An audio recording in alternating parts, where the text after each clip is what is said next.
Hello everyone and welcome to iQuanta. आपने इस video पे क्लिक किया है तो डेफिनेटली आप क्लैट यूजी एग्जाम के बारे में कुछ तो सोच रहे होंगे। So everyone welcome and I would like to introduce myself. My name is Sheba Khan. I am a BA LLB honours law graduate and I completed my graduation in the year 2019 from Uttaranchal University. I am a distinction degree holder and batch gold medalist. And today I will be your guide and host for taking you around with the whereabouts of the CLAT UG, that is for the undergrad program for 2025. So recently CLAT 2024 हुआ है 3rd December को। अब कई सारे ऐसे बच्चे हैं जो अगले साल की एग्जाम की तैयारी करना चाहते हैं और अनफॉर्चुनेटली जिनका इस साल क्रैक नहीं भी हुआ है exam, definitely they would also be looking forward to it. But before we enter into any kind of examination, it is of prime importance that we understand that what are the requirements of that exam.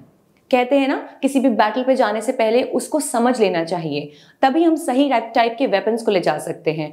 और exam को समझना CLAT UG के लिए वही weapons हैं। So let's begin with the first segment and basically what will be doing is that I will take you through in a very simplistic, short and crisp manner into various segments of this examination, जो basic requirements या understanding हम सबको इस exam के लिए होनी चाहिए। We'll be learning about the pattern of the examination, what is the eligibility, how to apply, what is the application fees, and basics of this. All right. So the first one, as you can see, is the exam pattern for CLAT UG 2025.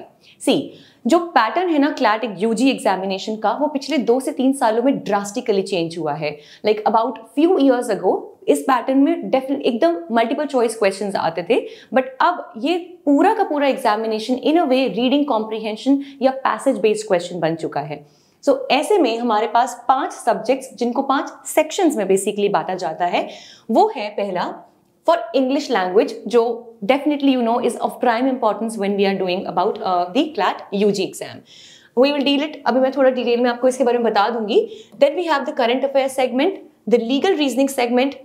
Section 4 is for logical reasoning and section 5 is for quantitative aptitude, or basically the quant or the quant techniques. अब यहाँ पे आपके लिए जो 2 subjects हैं, that is legal reasoning and the current affairs and GK. These are the 2 subjects that categorize CLAT in a very different manner, which means कि बाकी सभी एग्जाम से क्यों CLAT UG का एग्जाम कुछ डिफरेंट फील होता है, it is because of the question of this legal reasoning and current affairs. अब इनका अगर आप वेटेज भी देखेंगे एग्जाम में, तो it is something that can not be ignored whatsoever, because half of the paper, 25% is current affairs GK added with the legal reasoning. All right. So अगर हम क्वेश्चंस के हिसाब से देखें तो इन ऑल 120 क्वेश्चंस होते हैं, जिन्हें आपको 2 आवर्स में, दैट इज 120 मिनट्स में सॉल्व करना होता है। इन 120 क्वेश्चंस में से अप्रॉक्सीमेटली 28 to 32 क्वेश्चंस हमारे करंट अफेयर्स और जीके से हैं, और उतने ही, that is as we know 25% 28 to 32% हमारे लीगल रीजनिंग से हैं। अब यहाँ पे प्रॉब्लम आती है बच्चों को, क्योंकि बाकी चीजें हम कवर कर लेते हैं।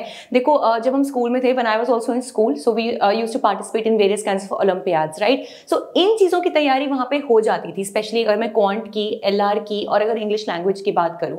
But then these are the 2 things that actually create a difference when we talk about the CLAT exam. So ये हम समझ चुके हैं, ये 5 सेक्शंस हैं, 2 घंटे में आपको 120 क्वेश्चंस दिए जाएंगे, और जो मार्किंग स्कीम है वो बहुत ही सिंपल सी है। You will get +1 mark, that is +1 for each correct answer, and there will be a -0.25, that is there is definitely a negative marking area, and 1/4 of the right, that is 1 का 1/4, that is 0.25 will be deducted for every wrong answer. Alright. So ये है, अभी mode को हम देख लेंगे, basic है, offline है, और एप्लीकेशन का मोड इसका ऑनलाइन है। सो नेक्स्ट अगर हम बातें हैं जो इंपॉर्टेंट एग्जाम डेट्स हैं, क्लैट का जो एग्जाम होता है ना यूजी का स्पेशली, वो थोड़ा सा कंफ्यूजिंग लगता है बहुतों को। अभी आप सोच रहे होंगे कि मैं क्लैट 2025 के बारे में बात कर रही हूँ, जबकि नेक्स्ट जो अपकमिंग ईयर है वो तो 2024 का है। So why would be taking care of the CLAT UG 2025 examination? होता क्या है कि इस बार भी जो 2023 के 3rd दिसंबर को एग्जाम हुआ है, वो क्लैट 2024 के लिए हुआ है, विच मीन्स कि एग्जामिनेशन का जो डेट है वो 1 साल सक्सेशन में चलता है।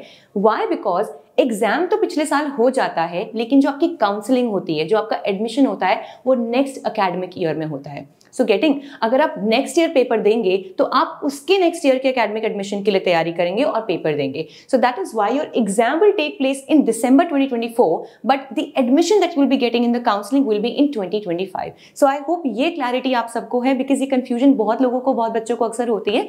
सो वी डोंट वांट कि जो iQuanta के स्टूडेंट्स हैं या iQuanta से जो एसोसिएटेड स्टूडेंट्स हैं उनको ये प्रॉब्लम फेस करनी पड़े. सो एक मैं आपको जनरल आइडिया दे देती हूँ इसका. जो अर्ली रिलीज है नोटिफिकेशन का वो अभी भी अवेटेड है, because we know we are still awaiting the new year and CLAT अभी 2023 में ही हम दिसंबर में हैं. सो अभी क्लैट आएगा नोटिफिकेशन.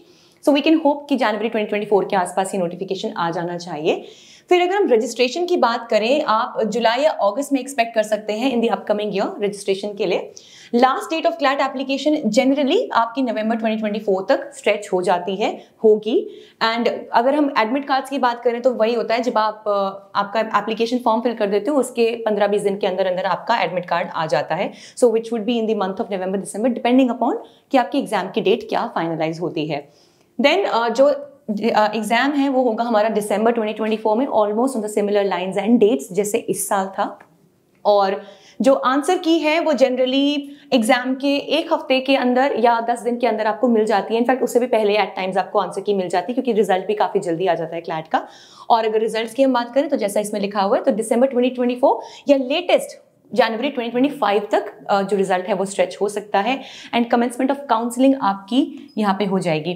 सो यहाँ पे आपको कुछ हद तक ऐसा ही फील होगा कि जैसे कॉलेजेस में हम होते हैं. So before we take the final examination, जो लोग प्लेसमेंट्स में बैठते हैं उनके पास, कईयों के पास जॉब हो जाती है. ये ऑलमोस्ट ऐसा है कि कई बच्चे फॉर एग्जाम्पल जो मार्च में अपना बोर्ड्स का एग्जाम देंगे, बट उन्होंने ऑलरेडी दे चुके हैं वो पिछले ही दिसंबर में क्लैट यूजी का एग्जामिनेशन.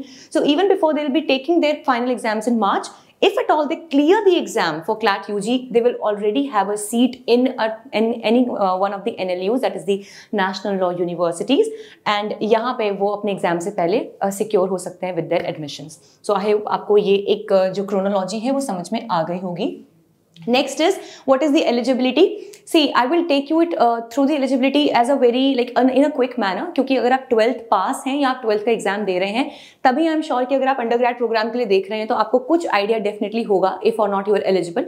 बट अगर कोई पर्टिकुलर आइडिया है I will definitely share that with you. So यहाँ पे परसेंटेजेस का है इतना, तो आई एम होपिंग कि ये आप सबके पास होगा या आएगा अगर आप, and please prepare well for your exams, right. So यहाँ पे 45% मार्क्स जो हैं वो रिक्वायर्ड हैं for the candidates if they are from the general OBC, PWD, NRI, PIO और दी OCI कैटेगरी. एंड अगर आप 40% हैं फॉर द SC ST, तो यहाँ पे 5% का रिलैक्सेशन आपको देखने को मिलेगा. सो बेसिकली आप 45% एक सेफ जोन लेके चल सकते हैं. इससे ऊपर आपको अपने 12th में स्कोर करना है. प्लीज माइंड, ये 12th के मार्क्स की बात हम यहाँ पे कर रहे हैं. देन जो 12th पास कर चुके हैं या फिर वो 12th के लिए अपीयर भी हो रहे हैं. रिमेंबर मैंने भी पिछली स्लाइड में डिस्कस किया था कि आप मार्च में हो सकता है अपने 12th के एग्जाम्स देंगे. During your pre boards itself you can take the exam, pass हो जाइए मार्च में अगले साल, and then you can go for the counselling and आप अपनी सीट अवेल कर सकते हैं. ठीक है, तो इनमें से कोई भी, या तो आप दे चुके हो 12th या आप देने वाले हो इन द अपकमिंग मार्च, आप दोनों ही कैटेगरीज एलिजिबल हैं to appear in the examination.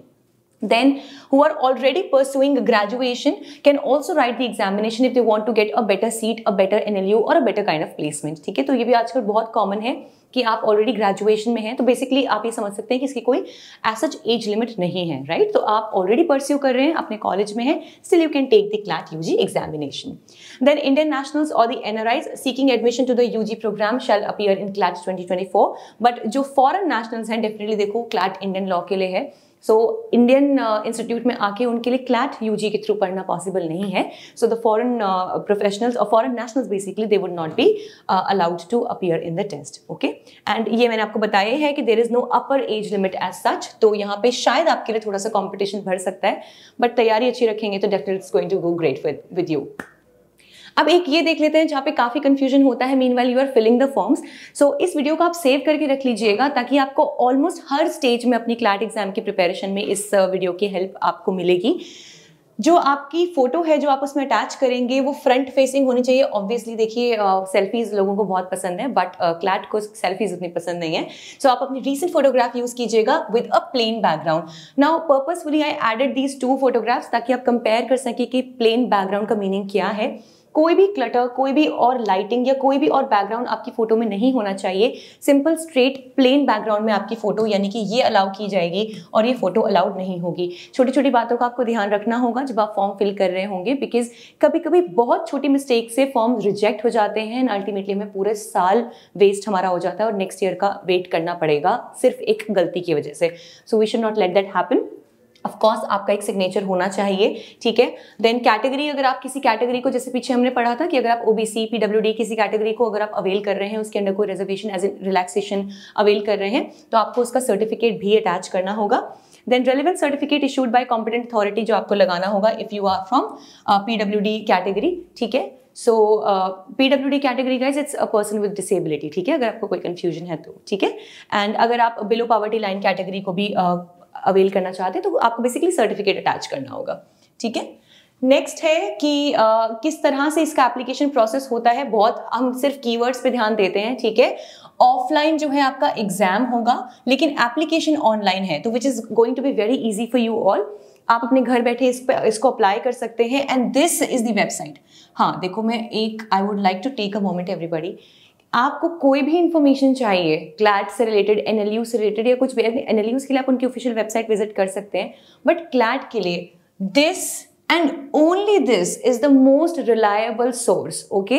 This is the consortium of nlus.ac.in। यहीं पे जाके आप अपना साइन अप करेंगे, जब फॉर्म आएगा, नोटिफिकेशन आएगा, आपका एडमिट कार्ड और सारी चीजें आपको यहीं पे मिलेंगी। So please everybody keep this in mind that this is the most authentic resource for any kind of information regarding CLAT UG और PG, but here UG examination, okay. फिर बाकी आप यहाँ से इंपॉर्टेंट आप देख सकते हैं, देखिए हाँ एक ही बात है, यहाँ पे आपका डेफिनेटली कंफ्यूजन आपको मिलेगा। जो कंसोर्टियम ऑफ एनएलयूज है वो अभी भी 22 एनएलयूज की बात करता है, ठीक है, जबकि जो लिस्टेड पार्टिसिपेटिंग एनएलयूज है वो 24 हैं और एक्चुअल में जो अपडेटेड एनएलयूज हैं वो 26 हैं। तो आप इसमें प्लीज कंफ्यूज मत होइएगा। 2 एनएलयूज अभी रिसेंटली त्रिपुरा और मेघालय में ऐड किए गए हैं, बट वो अपडेट नहीं हुए हैं कंसोर्टियम पे, विच इज फाइन, ओके। सो आप एग्जाम दीजिए, उस पर फोकस कीजिए, ठीक है। बाकी आप एक बार पढ़ लीजिएगा। यहाँ पे आई डोंट थिंक बहुत ज़्यादा एनआरआई या फिर ओसीआई कैंडिडेट्स होंगे, so I will not like take a lot of time over there. अब ये पार्टिसिपेटिंग यूनिवर्सिटीज हैं, you can go through these are in total 24 NLUs. आपने कईयों का नाम बहुत डेफिनेटली सुना होगा, which is the NLSIU National School Bengaluru, Kolkata, Gandhinagar. आप देख सकते हैं आपकी स्टेट में भी कोई आसपास हो तो वी हैव पंजाब, उड़ीसा, विशाखापट्टनम, नागपुर, हैदराबाद, जोधपुर, सिलवासा, ये भी बहुत रीसेंट है ये वाला NLU, Patna, Ranchi, Tiruchirappalli, Aurangabad, Haryana, Bhopal, Raipur, Lucknow, Kochi, Assam, Mumbai, Shimla and Agartala. So ये सारे एनएलयूज हैं जो आपको सीट्स ऑफर करेंगे and 2 more as I said, एक त्रिपुरा है और एक मेघालय है, जो अभी हमने यहाँ इसलिए ऐड नहीं किया because they have not been officially updated in the consortium, okay, but you can consider them as well.